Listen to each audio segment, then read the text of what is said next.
जय जगन्नाथ आज्ञा नमस्कार। आस बुली जावा आज पुरी नीलाद्री बीच जहाँ सुभाष चंद्र बोस छकरू 10 मीटर दूरतार अच्छी। आसतु जीवा एवं व्यू देखा भीतर देखिपे आज्ञा भीतर इंटेरियर किसी एमतीका बहुत सुंदर है परिष्कार परिच्छन्न भी रही पूरा सुंदर। आसतु भीतर को जीवा देखा एवं पिलाठू किछि कथा शुणा केमिति कौन रही परिवेश अभी मजा आएगा ना भिड़ो केमती सुंदर है वर्तमान कम लोक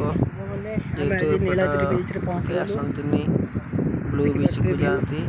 एवं सेपट को अधा जाती तो एपटे नीलाद्री बीच टिके साइड रोचे तो लोक कम आसते बाली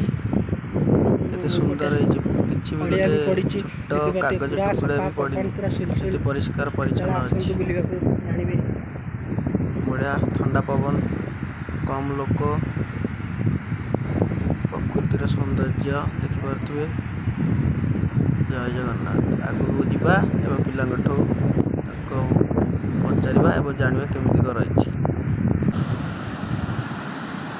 तो चलिए शुरू करते हैं। चिंता कहबे लागुच टे कह दिया बहुत बढ़िया लगुच बहुत दिन पर ये आसिलु आम सेपट को जाओ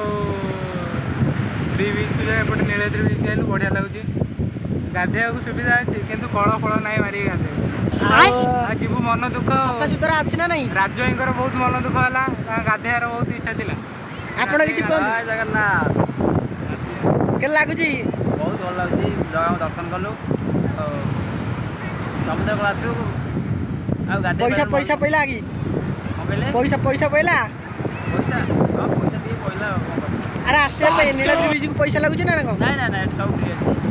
बाइक ये खाली सफा सुतरा आपण मानू रखा पड़ो सफा सुतरा विषय टे कहतु कौन कह देखुच तो ये सफा सुतरा चलुँच देखिपे चारिटा व्यू गोटाए भी पतर भी पड़ी बोतलटा कि आम पकड़ एटा आम बर्तमान बोतलटा आम पकईचु से भावे कि आम नहीं जीवु आम जिते मनीष जिते सचेतन रहा सब ठीक हम समुद्र व्यू देखुए राजा भल लगे तो रेडी